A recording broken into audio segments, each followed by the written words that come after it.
steering wheel. Somebody tell him to give it to me. There's something loose between my legs. I don't know. Let go! I'm heavier than a freaking boat. Nothing he's could say could make that any better. Yeah, nobody. No more radio for the rest of the race. I'm going home. Hello and welcome to DRS FC, an F1 podcast by soccer nerds. I am a soccer nerd. I'm André Carlisle, and I'm here with three other soccer nerds. Deepti, how are you? I'm good. I am actually gearing up to watch a meteor shower tonight. There's the Perseid meteor showers, and it's going to be at its highest intensity and density tonight, so I'm going to try to catch some of those. That's impressive. If you gave me 1,000 guesses, I wouldn't have got that. So shout out to you. Donald, how are you? I'm good. Deepti, since you are ahead of us in the world and time, if that really is the aliens coming, then you need to let us know immediately. I think that's how time zones work. Like, you can alert us before we get to that point. So, enjoy. But if it's more than just a meteor shower, you need to let us know. You'll get a 5-hour head start. Correct. I think that's how time zones work. Yeah, absolutely. Yeah, that's perfect math there, Donald. Kyle, how are you? I'm doing well. Trying to pack for a trip to Europe, and then I'm having to sit there and wonder, can I cram everything in a backpack? Because I don't want to pay for checked luggage, and I'm failing miserably. So we'll try again later tonight. Yeah, overseas with just a carry-on, that's tough to do. I'm trying. I was like, you know what? Maybe if I just cut back on shorts, or how much underwear do I really need? And that's what I'm starting to get like. There's got to be a line. That's a bad. If you're already at that question, just pay for the overage. All right, we can't have you over there representing the U.S. with stinky draws. I mean, there's certainly worse things happening in the U.S. right now, but that won't. I will make sure I have it together so that I have a plan. All right. Sounds good. All right. Well, that was a ride. We are here to actually review F1 The Academy, this Netflix series that follows the F1 Academy. It is similar in scope to Drive to Survive, to try to give you an insight and an inside on some of the drivers that are in that competition. F1 Academy, just a brief history of that.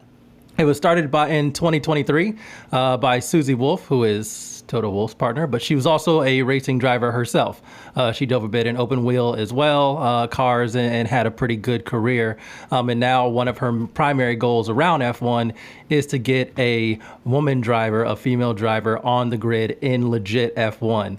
Obviously, going to take some time because it's been a completely male-dominated sport for a very long time, and that means grassroots on, there's money involved, all of those things. The same things we kind of talk about here when it comes to soccer and opportunities. So there's a little bit of overlap there, but we're going to focus a bit on this series. It is 7 episodes, follows 7 race weekends. There are 2 races each weekend. The cool thing is there's only one qualifying session, and it's like a qualifying shootout. You just get like a clock is started, and everybody goes out there and tries to put up the fastest lap times as they can. And no like Q1, Q2, Q3 situation. It's just a straight up shootout. And for the races, the first fastest lap is the pole for the first race, and then the second fastest lap is pole for the second race. So if you do 2 laps that are 1 and 2, you get pole for both races, but if it's a different driver, they get pole for the second race. So it's kind of an interesting format.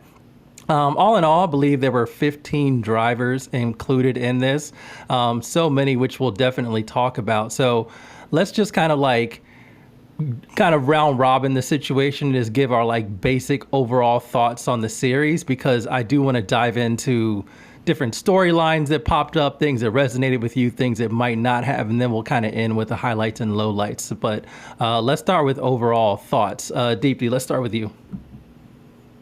Yeah, well, first of all, I'm glad that F1 Academy and the girls in the sport are getting their showtime and getting recognition for being a part of such a male-dominated sport. I also, when you mentioned Susie, I think it's really cool that she is kind of the director of all of this, especially because in 2014, she was a development driver for Williams, and she became the first female to drive an F1 car. And during a race weekend, she did the practice session at, I think it was the British Grand Prix at that point, in 2014, and that was the first time since 1992. So it had been a while since there was like a female on any F1 circuit. Overall, I think it was a good look into the F1 Academy. I didn't really know much about it, to be honest. I think, you know, the storytelling was there. It was pretty easy to follow. I don't think it was as compelling as they've made like Drive to Survive. I'm not sure. I'm assuming it was the same producers and like similar people who made it. But yeah, I there are some good things and bad things, of course, and we can get more into that later. But overall, I think it was a decent like first look into the Academy, and I think it would, like, people who do watch it or do know Formula One as a sport should look at this and see what's going on in the development of drivers and how it's like different than, you know, what you may be used to in F2, F3 and below that. Yeah, definitely. Donald, your thoughts? Yeah, I agree with Deepti. It was good. I liked some of the stories, and I know we'll talk about some of the driving. And I think the driving parts still had that, it wasn't as intense as like a Drive to Survive, but you had that intensity involved in it. I think what I would have liked they started out with, because as you mentioned, this is only a couple years old. That was the second ever season of the F1 Academy that they filmed and put in boxed into the series. So even the sickos don't really know about this. So I would have spent a couple of, not necessarily a couple episodes, but like spent some time talking about what it is, what the F1 Academy is, what it's trying to do, what it's trying to accomplish. We saw a little bit of Susie Wolf's story, which I think is good, and we saw a little bit of some of the individual drivers, but it almost felt like we jumped into it like a Drive to Survive, where Drive to Survive, if you did not know what F1 was, you didn't need the backstory because it's a long established brand. This is not. And so I would have maybe spent a little bit of time of, educating everybody on what this is supposed to accomplish, and, why they're using these types of cars, why the season is set up the way it is. But I like the stories, and I know we'll talk about some of the individual drivers, but I like getting to understand what they do at this level and how much of a mindset they have to be like, hey, I want to be on the grid. That takes a lot of moxie, and to do this and to try and figure out how to do it. And I think the final thing, the fact that it's only 2 years, so we didn't have that understanding of, oh, these people are phasing out because they are, they have, reached the end of their program. And then there's the lone, episode where someone gets like let go from their situation. So I think that, again, there were some holes that need to be filled because this is so new that everyone needs that education about it. But I think it gives a nice glimpse into what these young ladies have to do to try and get into the next phase of their career and trying to move up the grid. Yeah, and I think it was interesting to see that this was the first time where every F1 team had a driver in there, sponsored a team, sponsored a driver. So I think that was a big push behind the scenes by Susie Wolf, and I think that lended some credibility. So this was probably even though it's early, this was a great season to kind of chronicle from that standpoint. Kyle, your thoughts? Yeah, I think there was a lot of positives to take away from it, but I would agree with Donald. It felt like there are a lot of things where, you only get 2 years and then you're out. And then also, if you win, you get a seat paid for in the next level. So I was like, oh, that would have been cool to know. Like, they did explain it a little bit, but it was kind of like 2-3 episodes in. And it's like, why it was such a big deal to be the champion is because you get this aspect. And I think that kind of ties into one of the main themes of the series. I also think it kind of felt too much like, especially in the earlier episodes, it felt too much like trying to make it Drive to Survive, but also kept adding like all these pop songs and add all these like aspects of like pop music. It's like, okay, we don't need a lyric. And I don't know if that's a Drive to Survive or Netflix thing. It's like, I don't need a song lyric that explains the situation in every single situation. Like, you can dial that back. But I think in terms of getting us to know some of the drivers, some of the teams, some of the motivations for some of them. I think it was pretty cool to get that. And again, I try to watch as much F1 Academy, but also it's a lot harder to access, not just for, casual F1 fans, but probably for the sickles as well. So getting a glimpse into how the weekends work was pretty nice.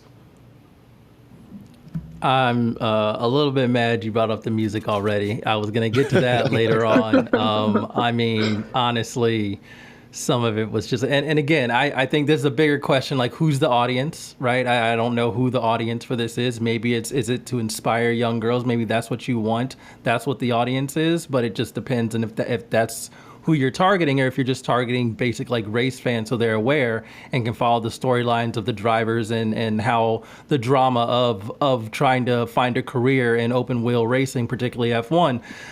But yeah, it felt like the music was from like a marketing professional's Spotify play, like girl boss Spotify playlist. It was just everything was super like girl power, and it was just like, do we need to lean in that hard? But again, if I'm not the audience, my bad. If I am though, that felt a little weird. Not gonna lie. Those Spotify the day lists that you get that are probably like AI generated. What would the Spotify day list be for this series? Like you said, girl boss, hot princess, driver. I don't know. Yes, I'm trying to think what right. they do for like those pop stars when you have all the pop music on there. Country or something like that. Yeah, it was a lot, and I thought at some point it might like chill out, but like every single episode, the score would just like pop in, and you'd hear this really like super manufactured pop beat, and it doesn't. Again, fine, but after a while, it got to be a bit too formulaic, and it got to be a bit too much like, is this actually for me or not? And I think that again, depending on audience, I wasn't in the room. I don't know how they define their audience, but if it is for people to kind of follow it along like Drive to Survive, it would be interesting to like maybe take it a little bit.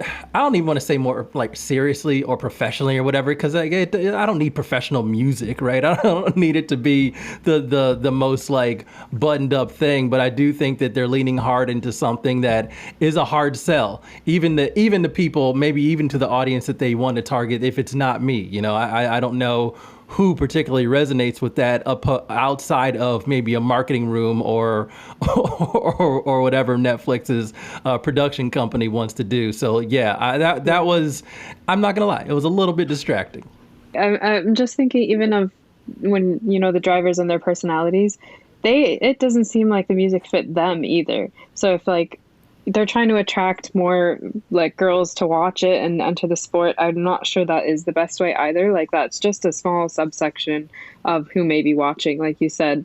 And I think the audience, again, we don't know who they were targeting, but it should be just like fans of motorsport and of racing, and trying to get like F1 fans to watch younger drivers develop. And yeah, that might be something they should change for the next season if there's one. I'm not sure if this was the intent, or again, if it's just from my perspective, but the music that they played during a lot of the racing, that there was a stark difference between what they did for F1 The Academy and what they do for Drive to Survive. During this series, it felt like a lot of the songs, like you mentioned, were girl boss songs, but they also were very upbeat during the racing parts, which didn't add to the thing that, Kyle, that you mentioned, like, hey, these ladies are playing for a contract. Like, that's pressure. And there's only one. It's Top Gun. No points for second place. Like, one contract, just the winner. And when one of the drivers is running away with it, there's no music that really, like, captured, hey, this person's about to actually do this. They're about to realize their dream of getting this contract, or at least a seat paid for the next year. Meanwhile, in Drive to Survive, anytime those guys are in, near, or next to a car, it's dong, like you have that ominous music come in to indicate this is a pressure-filled environment where everything matters and every detail counts. This kind of felt like, hey, this is an academy. We're just teaching them how to drive. And, they're going to get on the racetrack and they're going to drive. And, oh, yeah, one of them's actually going to, go on and have their seat paid for. And I guess the music, and at least to me, right, my perspective, didn't add to that pressure. And I know it's a different type of pressure. It didn't need to have the ominous music coming through all the time. But there should have been points where you kind of go, hey, this is a serious race because, if this person doesn't do well, they're out. Or if this person loses, this other driver is going to win it all. What does that mean? How is this significant? And add to that, I guess, the overall, yes, this is an academy, but yes, there's pressure involved. And yes, all of these ladies are looking to get to the next level. And we need to match that energy of what they're bringing to the racetrack. Someone get Hans Zimmer on the line. Right. He's available. He just did he's been on they were filming Netflix and the Apple movie, right? Like F1 at the same time. Yeah. He could have just been sitting there like, oh, I got a little throwaway track. Here you go. Just peel off a couple tracks. He that's all that dude does is make music. So that would have been cool. Yeah. But no, I think there are like bigger questions that they're involved as well as like how to promote and brand F1 Academy, because I think, Donald, you also touched on another thing that I kind of had a question mark in my brain about: the use of Academy. This isn't really teaching like young women how to drive an open wheel car.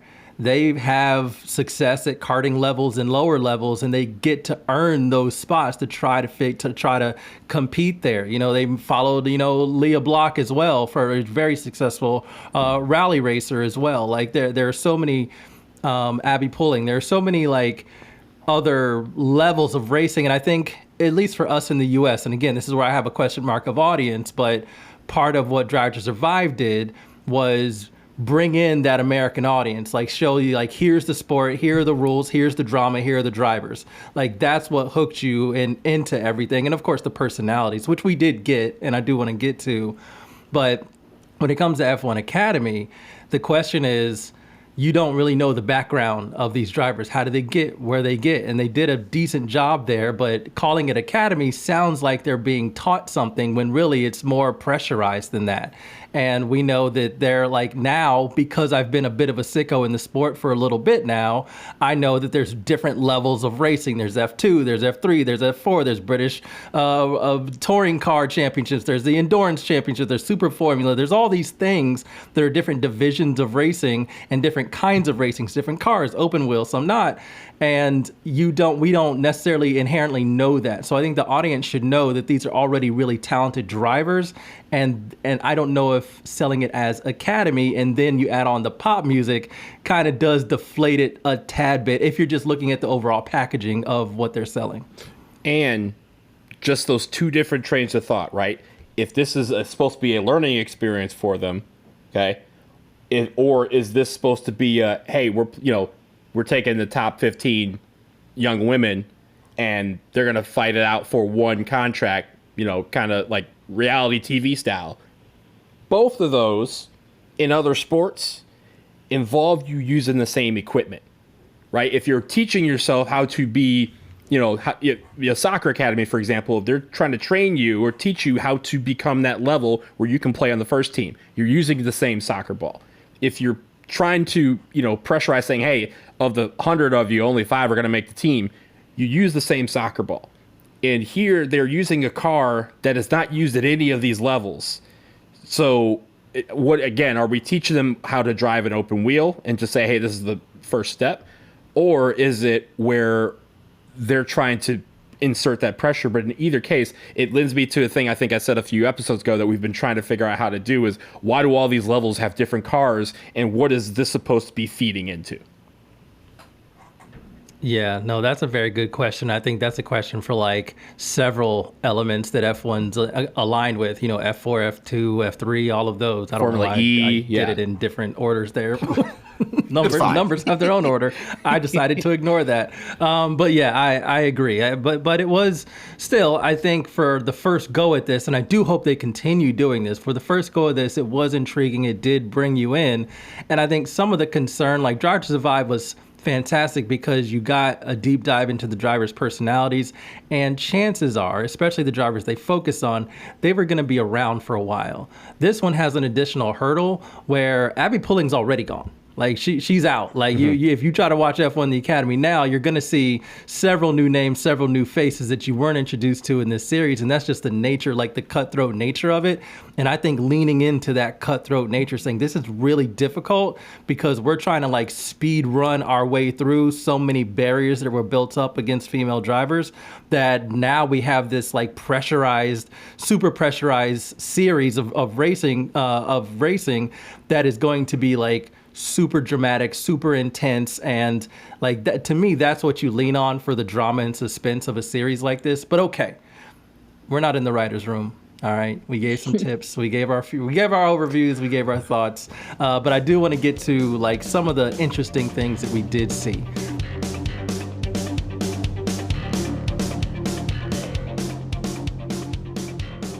I want to talk to y'all about storylines that you enjoyed, and some that you didn't. So Kyle, let's start with you, because there were so many that were chronicled throughout. Some kind of weren't around at all in the first half of it and then pop up like, oh, this is a very important person that you should be paying attention to. And it's like, all right, thanks for introducing us to him in like episode 4 or 5 when this is only 7 episodes long. But what storylines grabbed you, Kyle? I think the one that really stood out to me the most was Abby Poling, because I already knew she won. So it wasn't like I wonder if she's going to be able to pull it off. Like, no, I knew she won. It was no, like, I already knew that. But hearing about her background, where especially in a sport like this, where a lot of the time you need the money to be able to do it. And Abby did not have that money. So the fact that she was kind of doing this just off of, all right, like, it's just me, my dad, and whatever we can scrounge together. And it was like interesting because she's like over here selling like merchandise. She's over here putting in all this work to get the money that's necessary, while other drivers, like a certain one that was with McLaren, it was just like, no, money was never an issue with them. But for her, it was kind of like she needed that because this was her last season. And it's also the fact of, if she didn't win the championship, she probably isn't continuing this racing career because she didn't have the money and the fundraising to do it. So the fact that she was able to do it, and now she had that guaranteed seat to move on and really continue that, I think that's one of the cool parts of winning the whole thing. So I really did enjoy that storyline, just seeing like how she was. And again, they even said like last year, she was not this dominant last year. Like, she was just another driver. She was not, it's not like she was contending. It's not like she just missed out. Like, she finished pretty, I think she was like 5th or 6th. Like, she was not close to the champion. And then to come this year and just dominate everyone, top to bottom. I really enjoyed that storyline. Did you want me to say which storyline I didn't enjoy or not yet? No, we'll go around and talk about the ones that we did enjoy Okay. first, because we'll save the not enjoy for later. So, but yeah, I enjoyed that too, because I do think that highlighted a lot of the struggle, how much money is in the sport, and how it sometimes doesn't matter how talented you are. And we even see this in the top level of F1, right? We talk about it all the time. Should Lance Stroll really have that seat? Probably not, right? So we talk about that a lot when it comes to who gets these seats and who doesn't. Some are, champions or soon to be champions, and others are paying some money for those seats. Franco Colapinto keeps getting a chance because South American money keeps coming in and saying, hey, put our boy in the car. So like, it's still a problem. But at that level, you're talking about whether you have a career in racing at all or not. And that's what's so interesting and so kind of dramatic about it to watch and follow. And I thought that was a great story. And I love seeing her and her dad and how proud he was of her. He was just a crying mess. And I certainly appreciated seeing that, because it was like, yeah, you should be. She's awesome. And this is all she wants to do. And she's in a really tough spot. Deepti, storyline you liked? Yeah, I really liked Hamda Al-Kubaisi's story, because she came back from a pretty bad injury. She had a crash in F4 in her home country in UAE, where she broke her arm, and like pretty badly broke her arm after a crash. And kind of, she wasn't super featured in the beginning. It was more about her sister. But then when they started talking about her, it was more about getting over that mental hurdle of pushing and risking crashing, even, after kind of a traumatic injury and getting over that fear of it happening again. And I enjoyed watching her. And then, this is coming back to what we were all saying about we didn't get too much of an explanation during the whole series of like what was going on, because I found myself while watching just like Wikipedia and Google were up always, and I was like looking up stats and like what were happening. She had a really good season actually, and she was hardly like featured up until the end when she was like, "Oh, I want to do well at my home race," but she was like consistently like top 6, top 5 usually, and scored several points. So I wish we actually like got to see more of her throughout the whole series, rather than just like it seemed like there were obviously just a couple drivers that they were focusing on. But overall, I did like her story, and I'm glad that it did go well at the end. I thought it was really funny that, we were saying at the UAE race, they did 3 races that weekend. She podiumed in the first 2. She got second, P2 in the first race, P3 in the second race, and then I think like P10 or something because of a crash in the third race. But the way they cut it was they showed the third race first because it was like a disappointing one, and then showed the P2 just for entertainment purposes, of course. But I was happy to see that she did succeed, especially because it was her second year in the academy already, so she won't be coming back. Yeah, no, that was a great storyline. I am kind of like you. I wish that they would have focused more on her. It was almost like she was in her sister Amna's shadow for like half of the series. And when you actually look at it, you're like, oh, she's more talented. She's really good. Like she has a chance to really do this thing, but you don't really see that until later. And I do like the injury storyline, how it was such a mental hurdle for her to get over. We've heard like Daniel Ricciardo has talked about that. Once you're like aware of the risk of what you're doing and the danger of it, it can really get in your head. And so I think it was great to kind of see that she struggled with that and then overcame that, which was really cool. Like I said, I do wish, I'm with you, I wish they would have focused more on her early on, because like you said, she had a good season and it was kind of building up towards, you have like the whole narrative of being able to put that injury behind her and really be able to showcase her talent. And yeah, so I love that one as well, even though I feel like they maybe, went in a little bit of a weird direction as they started to finally unfold her story. Donald, what about you? Yeah, just real quickly on that, I liked the fact that they focused in on the sisters, right? A grid of that magnitude, you have 2 sisters competing, I thought was pretty cool. So I liked that they focused on that. And yeah, Deepti, I found it funny that they did the races at the end out of order just so they could have that drama of her making the podium when it had already been realized twice before she crashed. Right. But the one I wanted to focus on was Leah Block, the American. And I think what makes it striking and what struck me about her is she's one of the first people you meet, you get introduced to.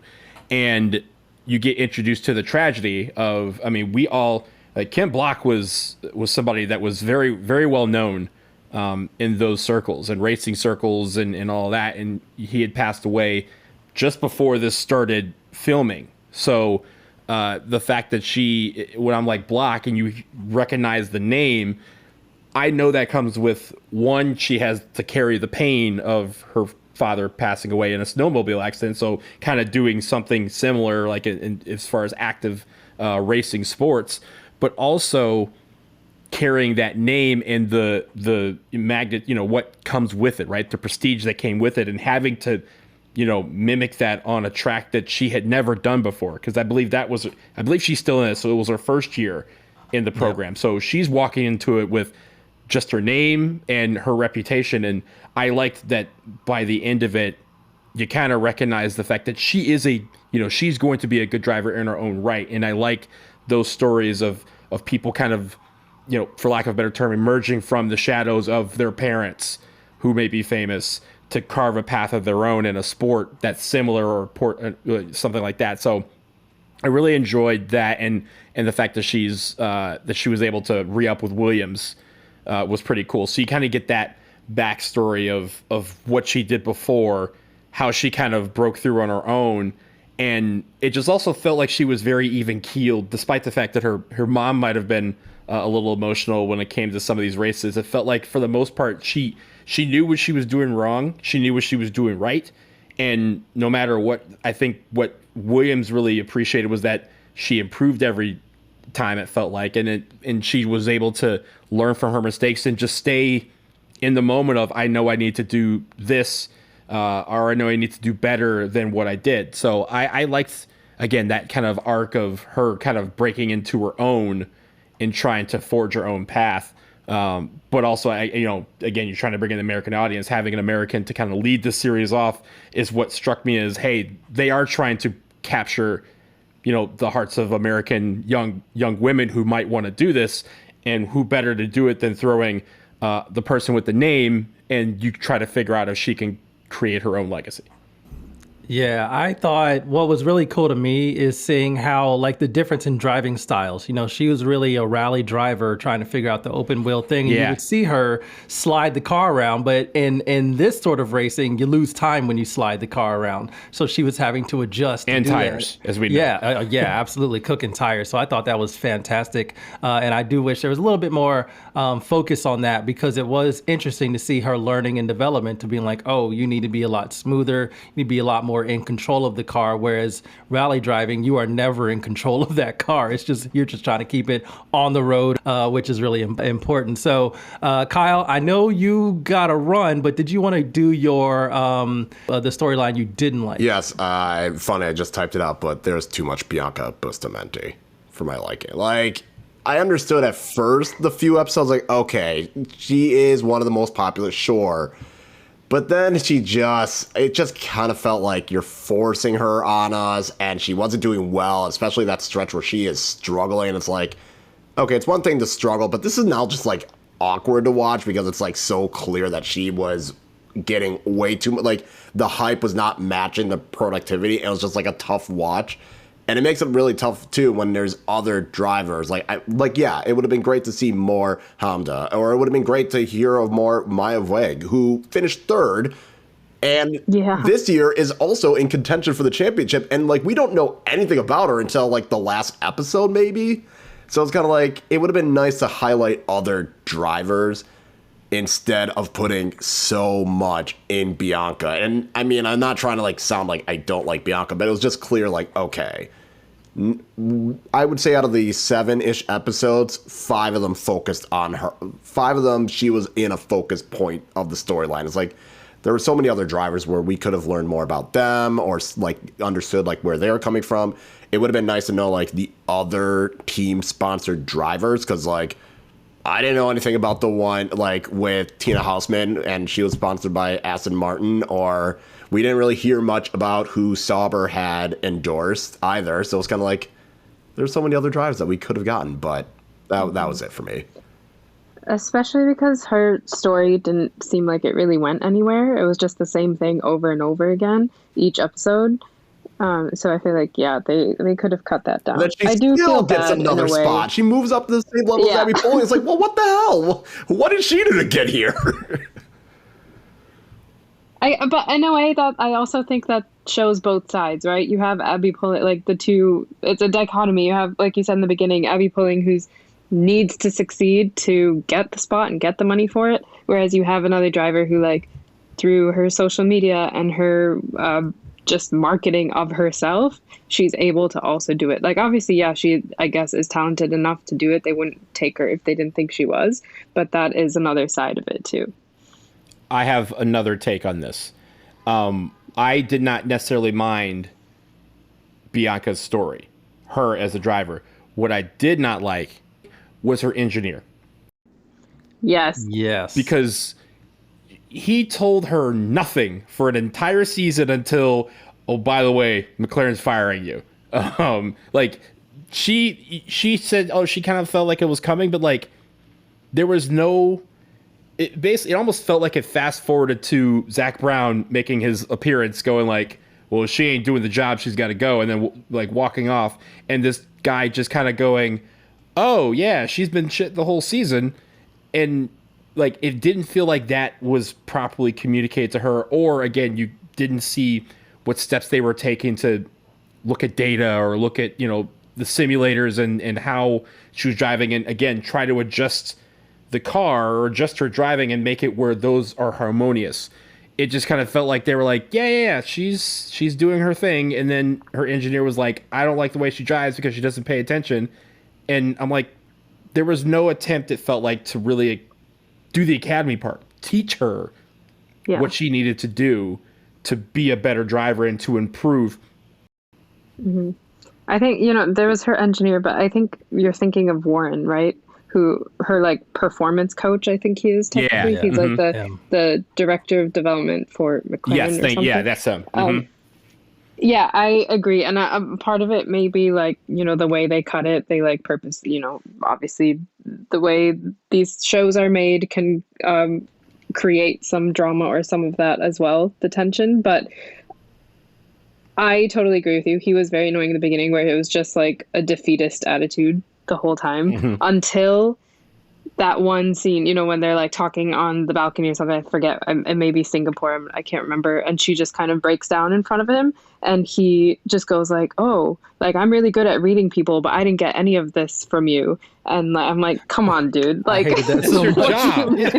Like, you're not good at reading people then, because it's clear that she like was trying really hard, and it's like obviously she wants to do well, and she's not only thinking about her social media and all that stuff, which is what it seems like you're thinking. But yeah, that did frustrate me. Yeah, I'm glad Kyle got to that, because that was one of my biggest, and again, Deepti, to your point, it really could have been just editing. Like, that was the storyline. She has to do all these other things, but that means she can't really focus 100% on racing. So how is the person who is hired by the racing team to get her to get race results going to perceive all of that? So that was like the tension there. But he really, and again, maybe it's editing, but what we saw, he never really seemed to understand her or her position. He was just like, oh, she's like a socialite starlet. She just wants to be out there signing autographs, taking selfies, haha. But it's like, no, she has to do this. This is where her funding goes for her to actually follow her true passion, which is racing. She said that a number of times, and you can see how much it means to her. And it just felt like for like McLaren, the top level McLaren, which is doing an exceptional job right now, managing two very good drivers, trying to give them space to be themselves on the track, to fight as well, where we've seen in the past, most teams say, no, we're not going to get in this situation, or if we do, you're number one, you're number two, like, we are going to control this from the paddock, from the garage, we're not going to let y'all scrap. McLaren's not doing that. They seem to have really good person management, and from an individual standpoint, they've done a very good job this season of working with Lando to get him over his issues that he was having early in the season. And they said that was a lot of like personal work, a lot of mental work, a lot of things like that. So I expected a little bit more humanity, a little bit more understanding, a little bit more of like a personal, reflective touch and psychological approach to try to help her through what she was managing. And he just kind of like would be in the corner, like scrunch face, shaking his head when she's like doing selfies and stuff like that. And it's just like, dude, like you're clearly the wrong person to be this close to her right now in this particular moment. And I felt so bad for her, because it was like, it almost felt like she was all alone. Like, he's talking to the higher ups like, yeah, her performance isn't good enough. And she's trying really hard and then tries too hard and spins out. And he's just to them like, yeah, not good enough. And then he goes to her, yeah, not good enough. And it's like, she knows, dude. She knows. She wishes she could probably not do all the other stuff and just focus on being the best driver she can be, but she can't. That storyline was very frustrating. You want to know the most frustrating part about it? McLaren comes in at the end, right? And they don't even let her go. Susie calls her and says, hey, McLaren's not bringing you back. It was her second year, so she was she was timed out anyway. Yeah. They fired someone they couldn't bring back anyway. Yeah, that whole and again, I know you like these shows got to manufacture the drama. We've talked about it before, the Drive to Survive. If you watch some interviews and we've seen the some people put them on the internet like a gotcha. Like, you take this interview that's supposed to be about the Dutch race, and suddenly there's like a different flag in the corner of that interview being played. Like, yes, we know this is clever editing, but I don't know if it needed to be all that. I'm kind of like, that was one of the most frustrating storylines, but maybe it was done intentionally to be frustrating. So you can say like, this is a concern that this driver, these drivers, some of these drivers have that others don't, that does impact their career. And maybe that is another reason why they are so far behind in terms of trying to get to the actual grid or even get to the series where you can be called up too. Like there are no, as far as I'm aware, there are no female drivers in F3 or F2 at the moment. So trying to get to that point where you can actually then be called up, perform at those level and be called up to F1 at some point, that would be great. But maybe that was the point. But whew, it's a tough watch, not gonna lie. It's rough. Wait, real quick, can we just talk about how Abby Pulling wins the thing, and she is backed by Alpine, who is dead last in the actual grid, and the McLaren driver that's supposed to be really bad, of course, is McLaren, who at that point was destroying everything on their way to the title, the loose instructors. Very, very interesting how that works, and it's clear Alpine's like, well, you know what, we're cooked up here, so why don't we spend some time making sure that we got some down the bottom at the academy. And McLaren's like, yeah, we're winning everything, so we ain't got time for training you, so good luck. What I'm hearing you say is get Franco Colapinto out of there, get Abby Pulling in the car. Like, it's time. It's time. It cannot hurt. Yeah, cannot hurt. I guess I'll give my storyline that I didn't like, and kind of like what Kyle alluded to in his, just that we didn't get to know so many of the drivers, and we weren't really introduced to them until later. Like Dorian Pound was like, she's great, she's really good, she's like this classic like stoic French woman who's just like, I am here to drive, I am here to win, that is it. And it's like, damn, all right, where was this the entire like season? And so you come up and finally they kind of manufacture some drama between her and Abby Pulling, but she's really, really good. So like, I would have loved to see more of her. I think Maya Voog as well, would have liked to see more of her storyline as well. They really took their time building up so many other stories that some just go completely unheard until the very end, and some you just never really hear. You maybe get like some images or chats from them as they're like hanging out in groups, but you don't get to follow their whole story. And that was a little bit frustrating because, like I mentioned, this is tough because it is such a cutthroat thing. You can only do 2 seasons there. The grid is constantly refreshed. So trying to figure out what drivers you're going to focus on can be tough because they can be gone. But to me, you spread it out. Try to get some, try to be like, give everybody some of everybody. So you can see like, okay, now I want to follow this driver and where they're going to be next. Because Abby Pulling is in another competitive racing series. I just don't know which one.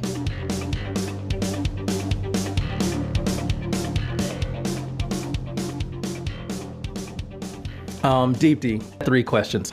Highlight, and then did the series capitalize on its supposed intended statement of awareness of these drivers and the difficulty they have reaching F1, or just female drivers overall? Did they do a good job in showing that?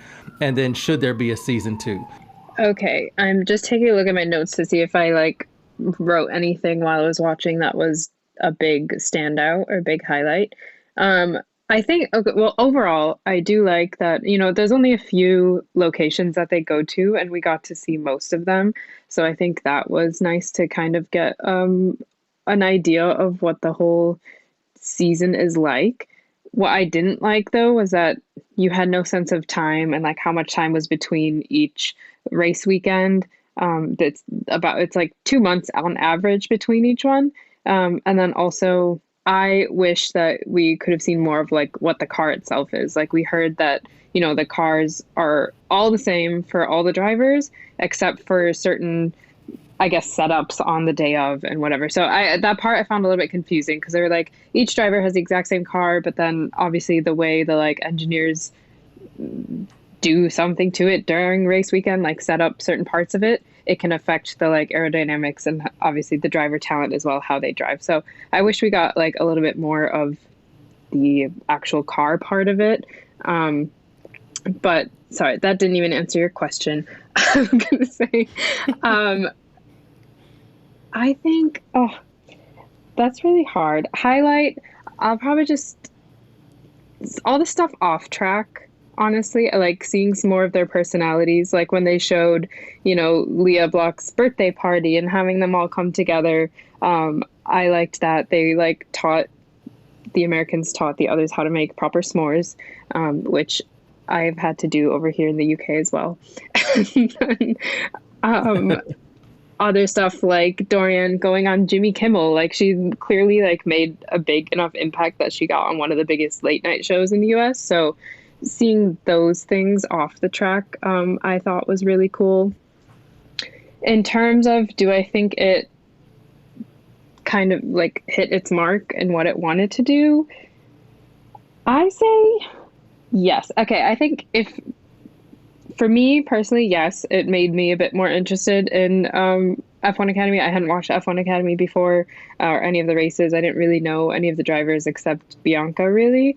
So I think I will try to follow it moving forward, and it did a good job of getting me into it. But that's me coming someone who is a big racing fan or F1 fan.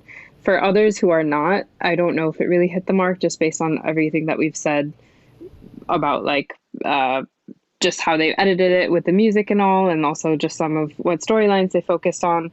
I think, because the grid changes so year to year, it changes so much. If they do want to make future seasons, they should treat it as a solo limited series where each season is a whole new cast and a whole, you have to do start to finish the entire story in that, and don't try to lure the viewers in to follow the same driver for the next season, because they most likely won't be there.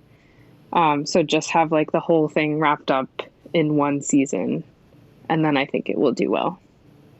That's fair. And do so I'm assuming you do believe there should be a season 2 then? I think so. Okay. I think, yeah. Yeah. I'd watch another one. Yeah. Fair. Donald, I'll repeat my random generated list of questions that came off the cuff. We're not in the rundown. Apologies to both of you. But highlight of the series, and do you think it accomplished its objectives, and should there be a season 2? So I guess I'll work backwards, because I think Deepti brought up a good point with the cast. I think there should be a second season. I think they should focus on it like those the Netflix series that focus on JUCO football and JUCO basketball, where you have a team in theory, all of those guys, almost all those guys are going to be gone. And then the next year they have a completely different team. I think you focus on it that way, but it requires a little bit more education on where these people can go. Right. But I do think there should be a second season. I think a highlight for me, I think the highlight was focusing on. I honestly, I'm just going to go with Abby Pulling and her dad and the relationship they have, and the fact that he didn't like being in the paddock really. He was watching the race in the very far corner, and she's getting interviewed after she wins, and she's like, "Someone find my dad, please! I'm trying to celebrate here," and he's still on the track, just watching her on TV or on the big jumbo screen. So I really enjoyed that relationship and that budding, how that developed over the course of the season, and also, him recognizing the magnitude of her winning it all. Did it accomplish his objectives? I don't know what its objective is, so I'm going to say TBD. Thoughts inconclusive, ask me later. But I will say that if the objective was to educate people about F1 Academy, I don't think it got all the way there. It made some strides, but as a sicko, I am still left with questions about how this actually is supposed to work and how it feels like it's going to evolve as it grows, because it's still, we're talking about it. It's in its third season now, so it's still in this infancy. But what are the plans for it to expand? Again, what are the plans to make it where these young ladies get an actual real opportunity to move up? Yeah, I just looked it up, and Abby Pulling is currently in the GB3 championship. So it is a single-seater series, but yeah. So it is. I don't know the hierarchy of all of them, but I think this is the step before F3. I believe. I believe so too. Prepare to get to F3. So yeah, I'm kind of with you on that one. For me, I'm going to be a little bit of a teacher's pet here. Susie Wolf, if you're listening. My highlight is that this exists. That Netflix gave it a green light and put it out there. I know there's like a ton of shit on Netflix, and so maybe getting them to produce something is not that big of a deal.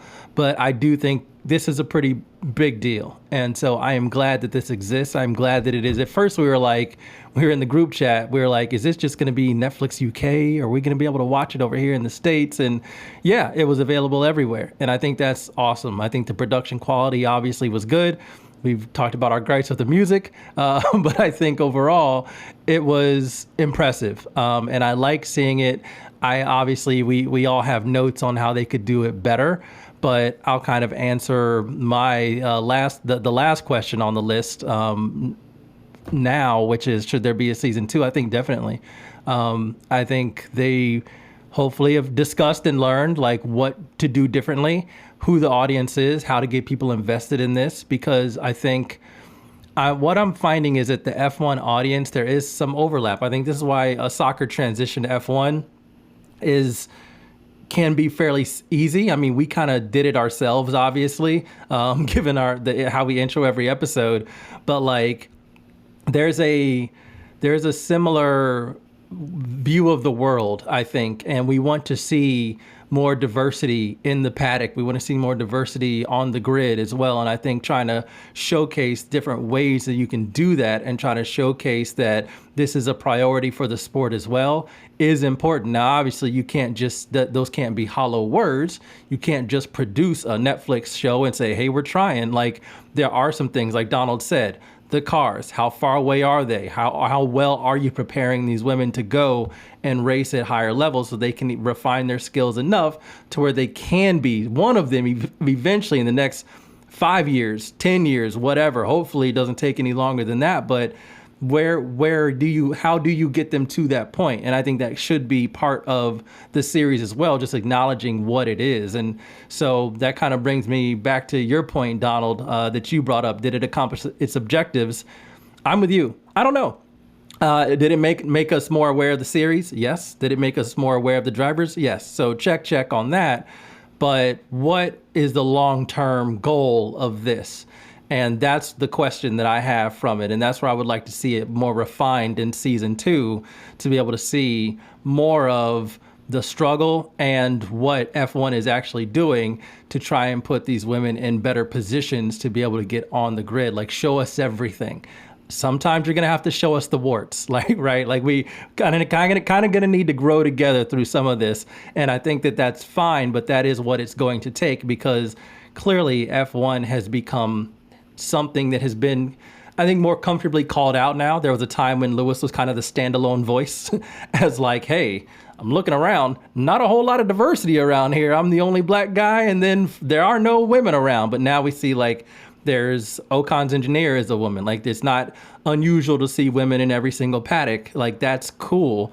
But I think there's another step, and I think being more forceful about what those steps are and trying to do them is really important. I think this series can be that important, but want to see it accomplish that part of the goal, if that is indeed part of its goal. But I'm assuming with Susie Wolf in charge, it is.